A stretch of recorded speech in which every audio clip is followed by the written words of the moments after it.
వివోస్ ఇవాళ non veg lovers కోసమే ఈ నాన్ వెజ్ రెసిపీస్తో నేను మీ ముందుకు వచ్చేస్తున్నాను. నాన్ వెజ్ లవర్స్ ఎంతమంది ఉన్నారో వాళ్ళందరూ కూడా సబ్స్క్రైబ్ చేసుకొని అలానే ఒక లైక్ కట్టేసేయండి. రెసిపీలోకి వెళ్ళిపోదామా. ఈ విధంగా నేను ఆనియన్స్ లెమన్ కట్ చేసి ఉంచాను. ఇవి లేకుండా మనము నాన్ వెజ్ ఫినిష్ చేయలేం కదా, ఇవి మ్యాండేటరీ కాబట్టి అది కట్ చేసి ఉంచాను.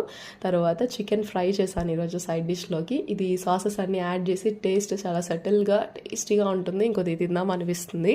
తర్వాత రైతా, ఇంకెందుకు ఆలస్యం మెయిన్ డిష్లోకి వెళ్ళిపోతాము అని చెప్పేసి ఆతృతగా బిర్యానీ ఇది ప్లేట్ ఓపెన్ చేస్తున్నాను నేను. చూసారా, మటన్ బిర్యానీ ఇది బాస్మతి రైస్ వేసి చాలా సూపర్గా ఉంటుంది.